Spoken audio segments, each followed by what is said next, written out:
Good evening, good evening, good evening, good evening, and welcome to Dr. C. Rochelle Ministries Friday Empower Inspiration.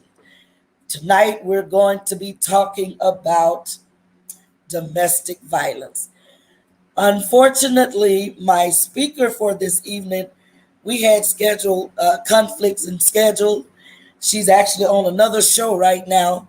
I changed the time thinking we could accommodate her, but unfortunately, she will not be able to be here. If I had known that, Kay, you could have been on the show with me tonight. Good morning, Emma Forte. So glad to have you this evening.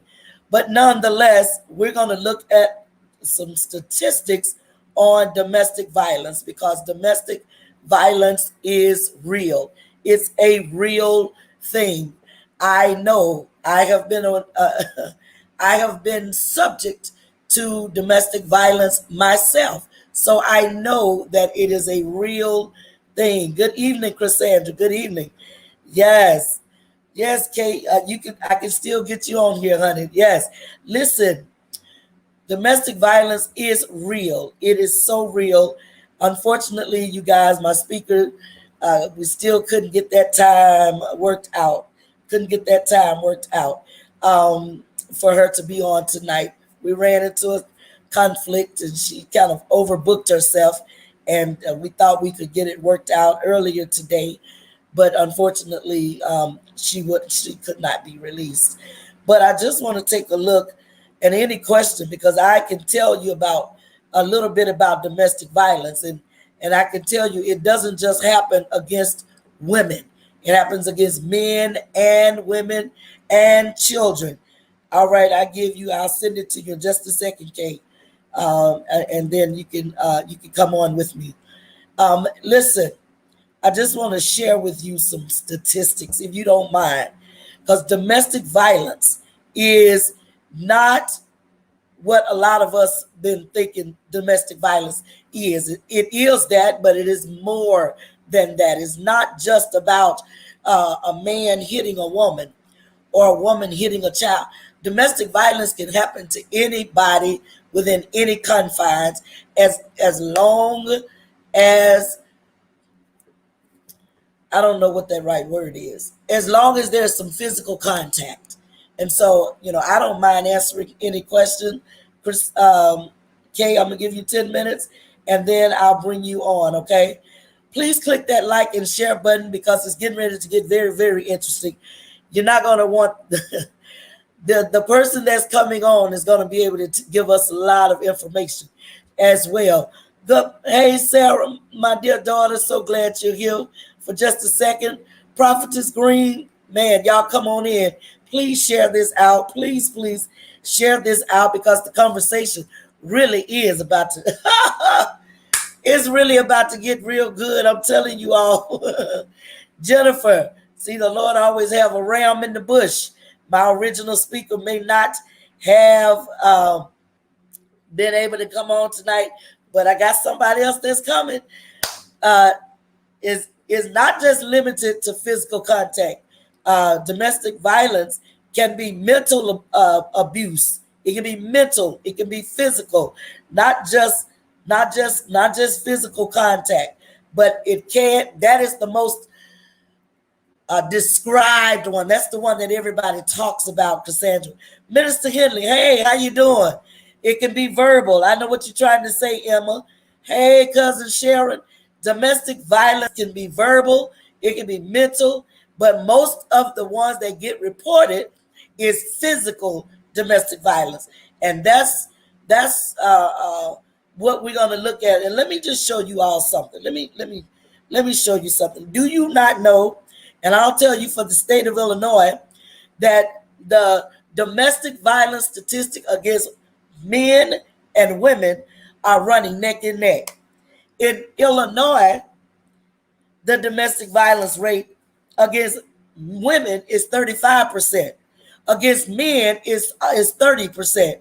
So that lets you know it's a lot of stuff going on with domestic violence. There are a lot of things going on.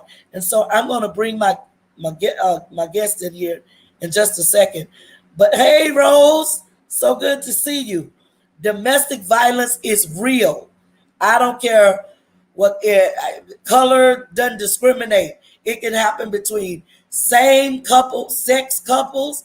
It can happen in heterosexual couples. It can happen in against children.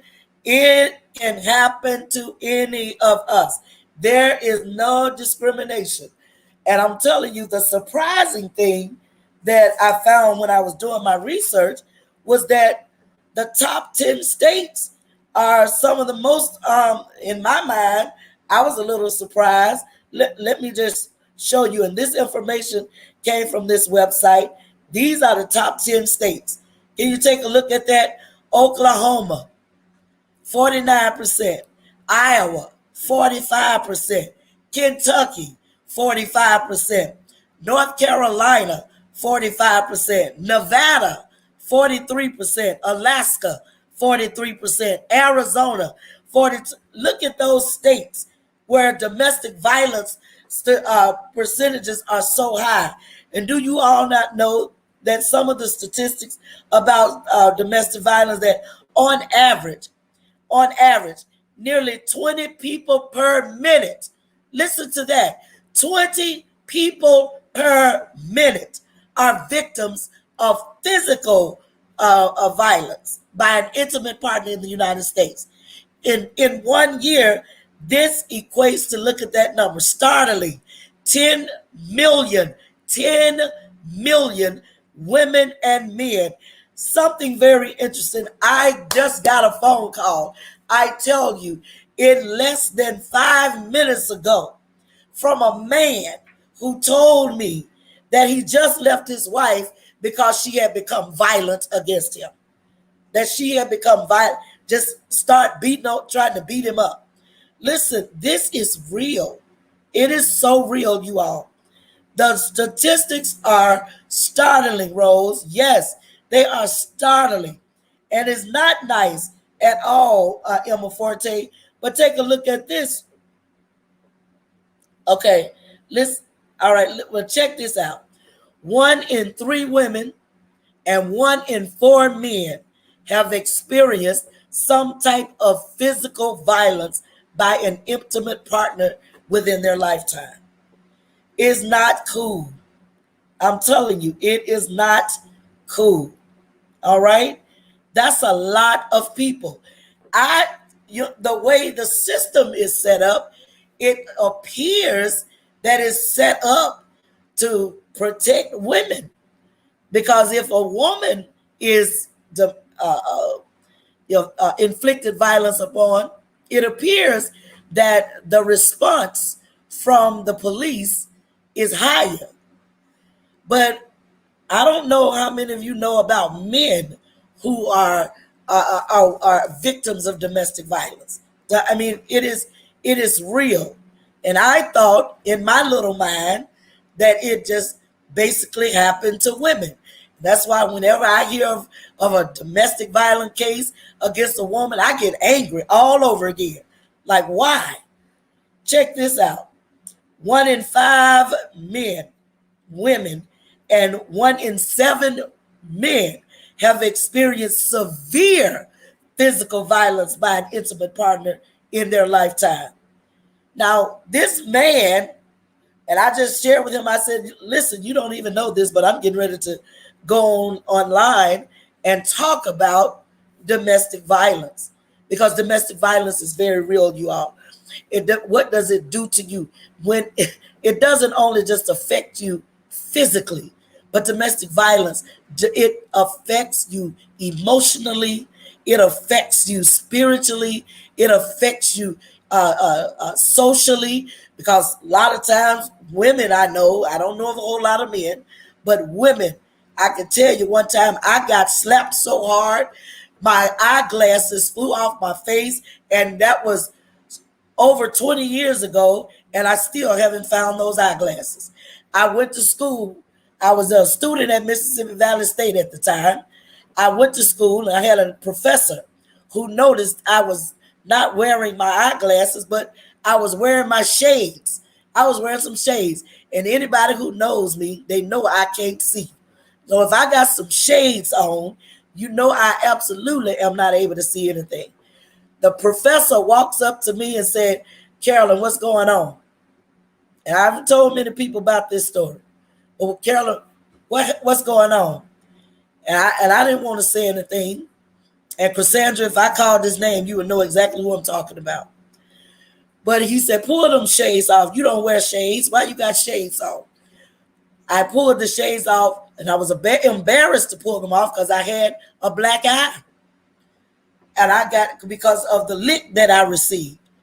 And the professor started cursing. I was in a biology class. And normally I sit in the front of the class. This time I sat in the back of the class because I had been hit just that hard because I wanted something different than what was in front of me. I wanted us to, impact the community. So I made a statement that says, why can't we just call our senator and get involved in what's going on? And I was standing, I'll never forget it. I was standing in the kitchen cooking dinner. And next thing I know, my eye went one way, my eyeglasses went another way. And I got a black eye from the lick that went across my face. And so I went to school several days with those shades on, could barely see. But God, man, let me tell you, God saved me because one of the things that I know is that when you're going through a situation like domestic violence, it's hard to tell somebody that you're going through that. But when you finally get free, no, okay, it ain't funny. It's not funny. None of this is funny. Good evening, Minister Brown and Bettina. So glad you're here. Yes, Cassandra, domestic violence is a part of our mental health. If I had allowed what had happened to me to overtake me to the point that I started thinking inferior of myself, I don't know where I would have ended up, and I don't know where I would have landed. But I got slapped so hard, I would never forget that. And it's been over 20 years. Those glasses went somewhere. I got on my knees. I looked in the stove. I looked in the bottom of the oven. I looked everywhere. And to this day, I have not been able to find those glasses. And so, yes, I know what it is like to be physically hit. Now, I don't know if I suffered as long as many other women, but because one thing I did finally learn how to do is I finally learned to fight back. And I'm not telling everybody else to do that because they may be too down to do that. But I did. I finally fought back. Because one of the things that what it does is it creates in the mind of the perpetrator that you are afraid. It creates in the mind of the perpetrator that you don't have no get up about yourself. And I had never fought with a man before ever in my life. And the man who promised to love and to cherish and to honor and the respect and all this kind of stuff, my God, Minister Brown, let me tell you, we've seen some things, yes, in homes where domestic violence is very, very, very prevalent. Cassandra, you're right. The perpetrator is usually a coward. And what happens is they try to make a coward out of you. And so I'm telling you, if I had allowed that to, I can't even really go into all the whole story, but if I had allowed that to beat me down, I don't know where I would have been. I don't know how, let me just say, I don't know how things would have turned out. Right? And so the Lord blessed me to come up out of that and finally got the courage to defend myself. And when I finally did, Cassandra, you know the story already. The ditch found both of us, okay? Because I said, we going down. Because one of the things that the perpetrator sometimes gets twisted is that your level of respect and love for him or her is a mean for them to rule and to govern your life like they're your master instead of your helpmeet. So you got to have the courage, lovey, to walk away. You really do. Check this out. Let me check this out. On a typical day, there are more than 20,000 phone calls placed to domestic violence hotlines nationwide. 20,000 phone calls per day get placed to a domestic violence hotline. These are some startling statistics, but they are true. And then look at this one. Look at the age range. And these statistics are for 2021, by the way. Intimate partner violence is most common among women between the ages of 18 to 24. Check that out. You know how old I was when that happened to me? I was right at 24 years old. 24 years old. Domestic violence is real. And those of you who are out there who are suffering in relationships where domestic violence is real, I urge you to get some help, some kind of way. If you're allowed to walk out of your house, you got a cell phone, or no, you may not be able to use your cell phone. Try to find somebody, leave a note on a napkin at the counter. Yes, at the counter. Leave a note somewhere and try to get some help. Men suffer in silence too, because absolutely, Cassandra, men suffer in silence too, because when law enforcement is involved, they take both persons to jail. And this is true for most states. For most states. But I can tell you that, and they will tell you that as well. In the state of Mississippi, I know when I called the police, they ask you, do you really, I mean, which is a stupid question. Do you really want to press charges? Yes, I want to press charges. Because what's going to happen, you're going to be back together. They assume that. And then when that woman dies, Cassandra and I got a friend who died from a young man who was supposed to love her. And he ended up going to the house where she was and shooting her, shot her. It just rained the wetness out of our dry world. And so it rocked our world to find out that she was suffering in a relationship with a young man who claimed he was in love and that he loved her, only to take her life. So I have friends who have been killed due to domestic violent relationships. If you know some friends, if you know people are in relationships like this, let me tell you. Well, thank you, Jennifer, because back then they didn't automatically do it. I don't know, I've not been in a relationship where violence was prevalent in well over 20 years. Yes. In sometimes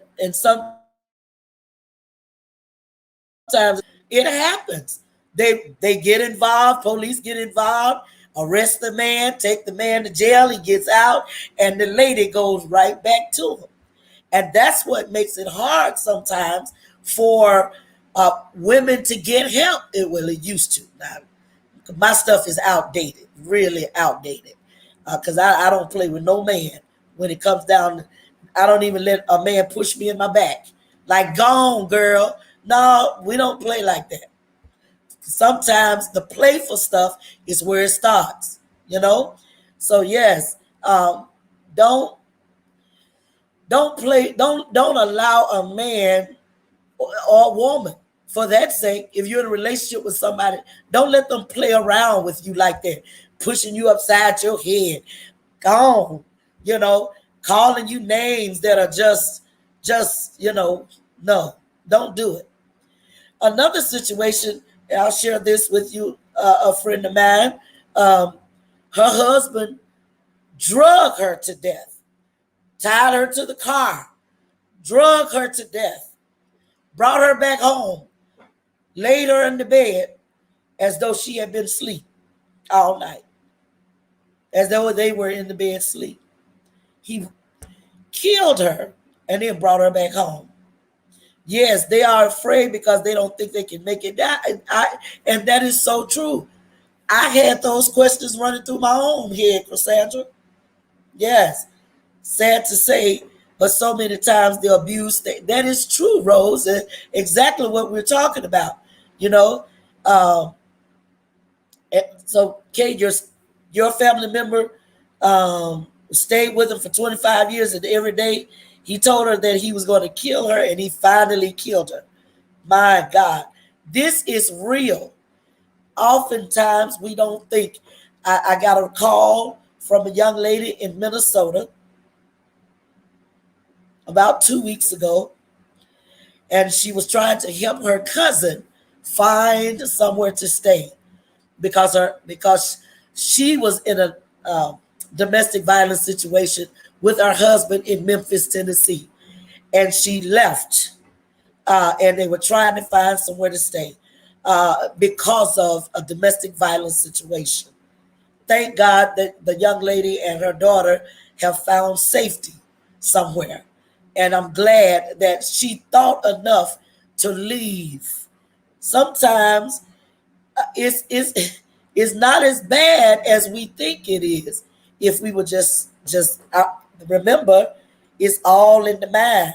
It's that mental thing that has been shaken up and shaken down by cowards, right? By cowards. Yes, Cassandra said it right. By cowards. Folks who claim to love us, but are beating us physically, beating us emotionally, beating us mentally, beating us down spiritually. But I'm telling you, I thank God that it won't happen again. What you say, Marshall? It happened to you. It happened. That happened to you. Thank God he didn't kill her.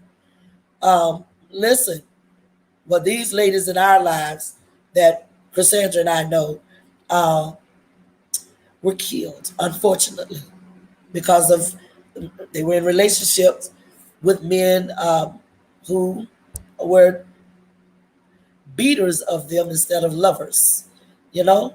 And sometimes we women we make excuses for these individuals. We make excuses and say, "Oh, he didn't really he's not violent. He just got mad." My, I heard this just recently from a young lady talking about he is not violent, but your whole face is swollen.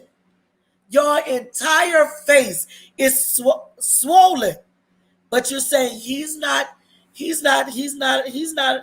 violent. Well, I don't understand what violence is if my face and my eyes and everything are swollen.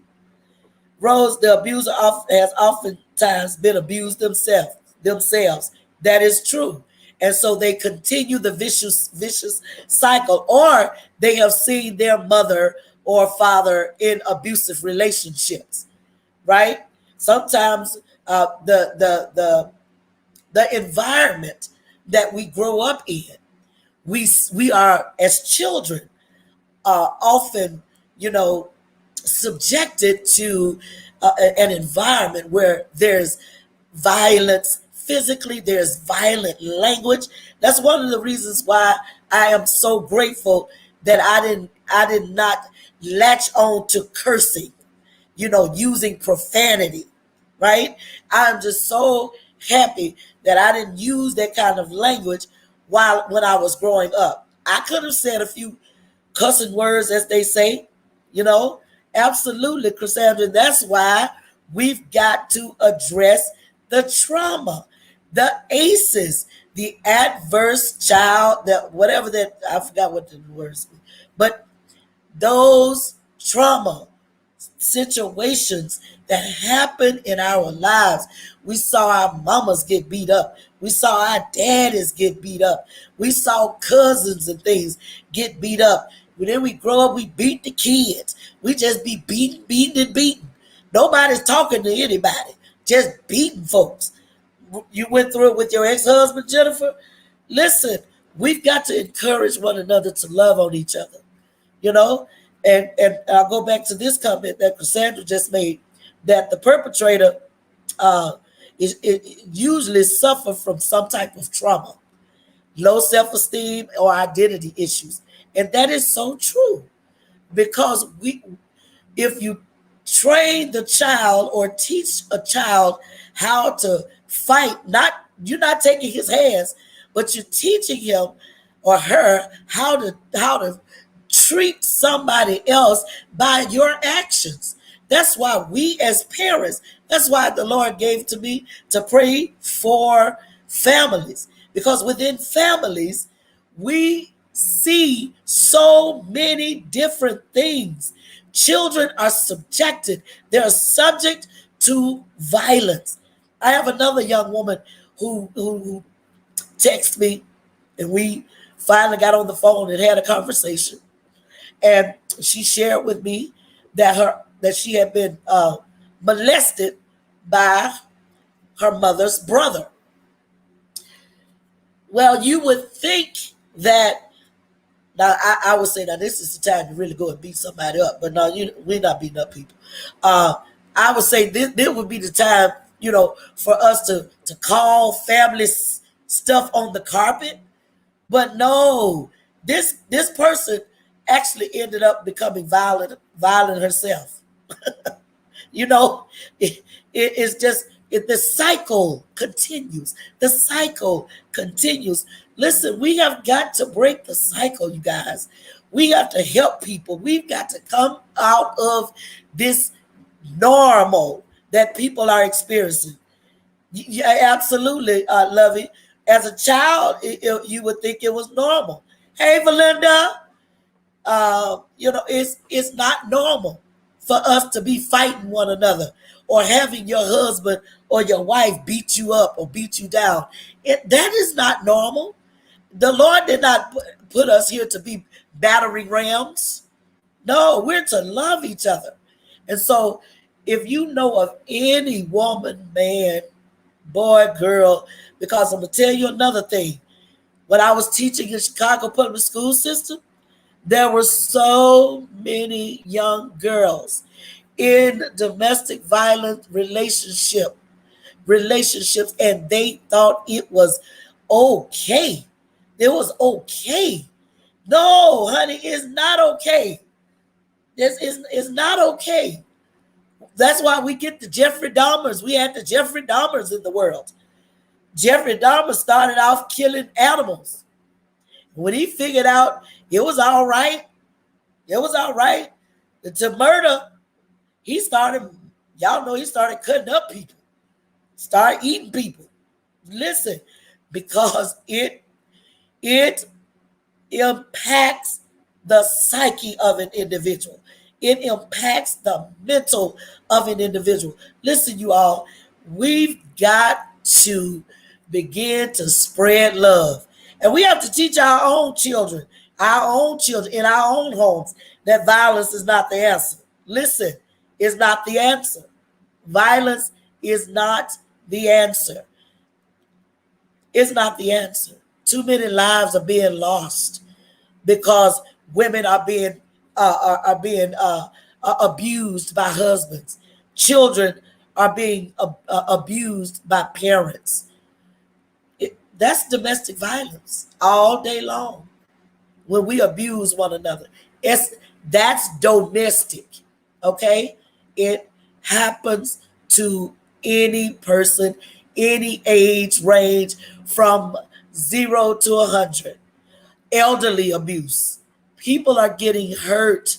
People are losing their lives. Listen, reach out and touch a sister. Reach out and touch a brother. Help them if you can. Help somebody get help.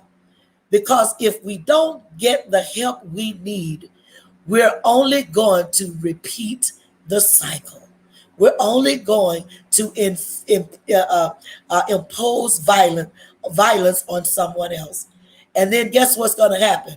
Then we're going to see more, more, more, more of the same. It does, Cassandra. It takes understanding. The battered women syndrome it is real. You're absolutely correct. Absolutely. And sometimes, Marsha, sometimes people don't even know how to express the need for help. Sometimes they just don't know. But I don't know, interview, I was watching something on Facebook not long ago where a woman was being abused in a relationship, and she slipped and left a message on a napkin in the restaurant where the young man wasn't even allowing her to eat. He sat there and ate in front of her. She was too afraid to say something out loud, but she got the courage. And the owner of the restaurant, you saw that? The owner of the restaurant helped get this young woman out of that situation. So that's why I'm saying sometimes people don't know how to express themselves. They don't know how to tell somebody else. And so if we are seeing people who are in those kind of situations, be careful, number one, because some of the other flip side of that we've seen is that person will turn against you. Now that's real. Uh, Somebody that you're trying to help will turn against you. I don't know. I don't know how. I don't know how you get to that point, and I don't want to ever have to experience that. But sometimes, and even your sister did that to you all, they will turn against you. Their loved one is misusing them and abusing them, and when you step in to try and help, that person turns against you. That's the other part of this that we have to look out for. You know, you've helped somebody to get out. It was a dangerous situation, but God blessed us. Amen. Thank God. Amen. You call the police, and she told them, and I'm telling you, Lovey, I have heard of those situations as well. Yes, Jennifer, oftentimes we're blinded and we make excuses. Unfortunately, some think it's love. Some think that unless they're getting beat, that they are not being loved. It ain't love unless I'm getting a beating. Oh my God, we could have had some good conversation tonight. I, it, wow, I just don't know what else to say.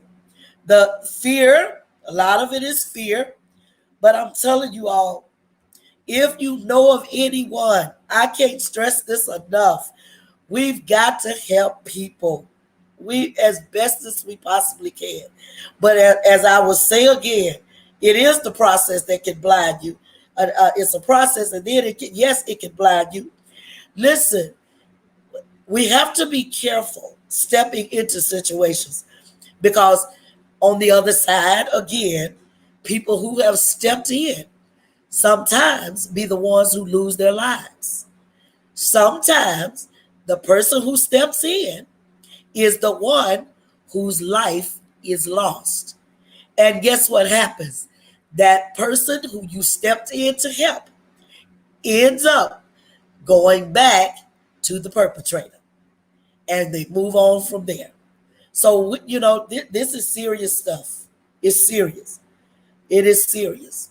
And I'm glad that I didn't stay in my situation too long, because I got slapped at one time, and it was enough to slap the sisters right into me, because we don't.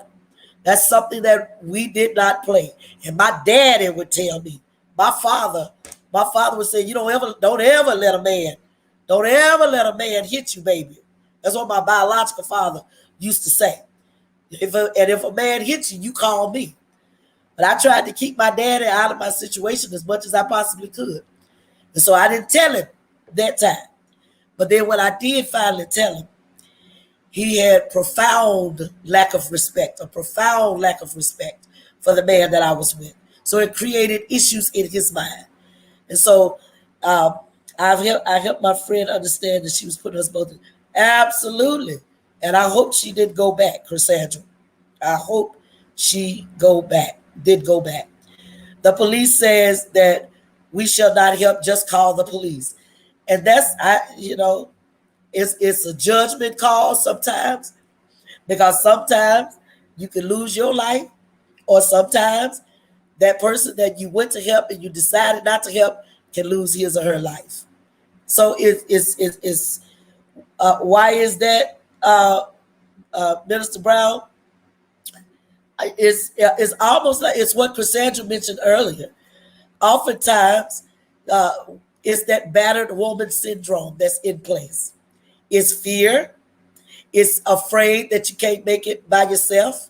A lot of questions come in your mind, you know, a lot of questions rise in your minds about why a person turn on you when you try to help them get out of a domestic violence situation.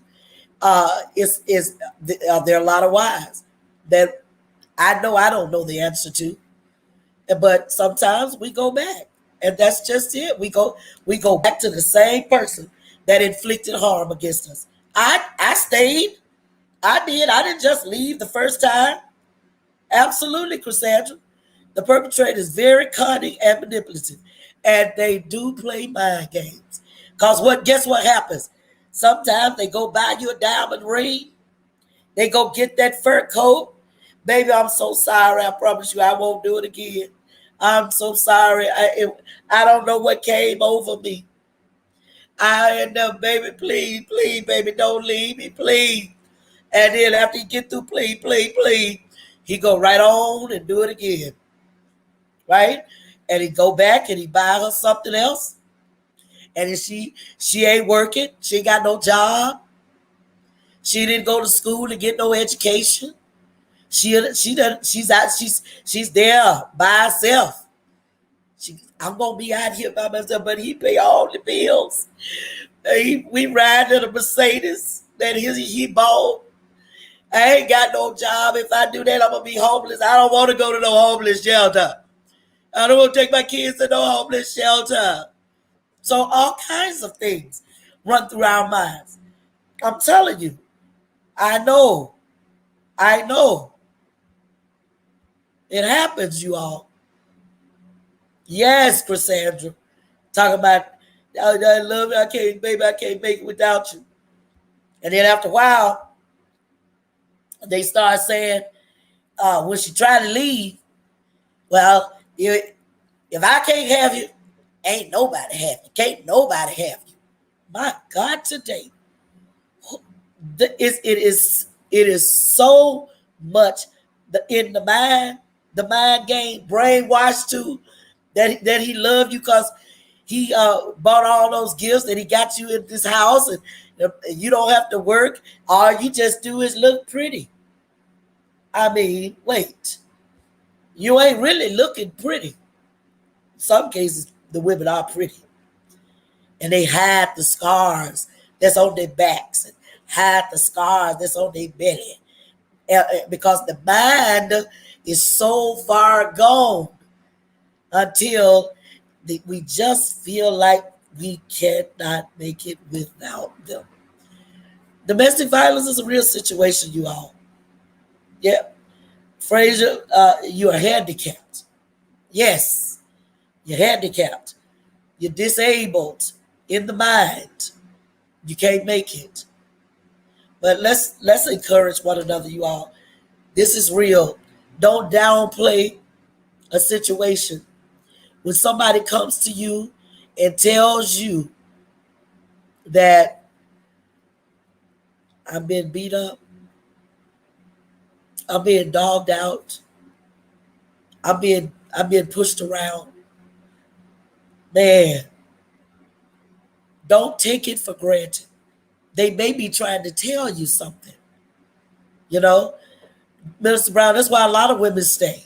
That's why a lot of women stay because of the fact that they are dependent upon an individual. Yes, Minister Henley, you think that he loves her or him, but just do not know how to show it because he, her have been shown how to do it wrong. Well, I don't know if it's called love or not, but it is definitely uh, not what I would think love is about. Cassandra, Rose, you're right. Tina Turner, Tina Turner escaped by the grace of God. She got out of there, right? That's right. What about the verbal abuse? Absolutely. All of that, Cassandra, plays a fact. There are factors in this whole situation. The verbal abuse, somebody cussing you all the way, calling you a no good bee, you a son of a some whatever, all those words that people say, it bears down on your emotions, on your mental, and then after a while you start looking bad. Like you start literally because you may stop eating. You stop eating, and you eat and you throw it back up. A whole lot of different things. Whole lots. Yes, they're afraid. Yes, yes, Cassandra. Uh, they tolerate more. More and more and more, and then you start thinking that it's normal. But somebody beating the crap out of you every day is not normal. And that ain't love. There is no form of love. That you can't tell me that you love me and you're beating me. You're beating me down emotionally. You're beating me down mentally. You're beating me down physically. My spirit is just gone. I don't even have a will to live anymore. I don't have a will to even do better for myself anymore because I've been beat down by somebody who claims they love me. Listen, I anyway, it gets me really, really emotional when I think about what some of us have gone through and what some people continue to go through by perpetrators who say they love us or are in love with. I have a friend who married a man, and before they got married, they were inseparable. I mean, it looked like he was giving her the world. She had a Mercedes. He had a Mercedes. They lived really large or up there on the northwest side of Chicago, all the way up north. Beautiful, beautiful place.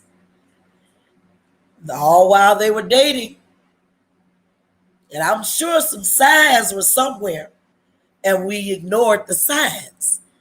And that'd be the other thing. We ignored the red flags. And she married him.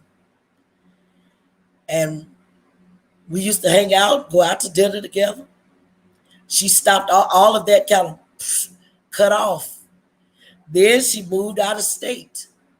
When they moved out of state, the physical abuse became more and more prevalent. And the next thing I know, I was getting a call saying, "Do you know a divorce attorney?"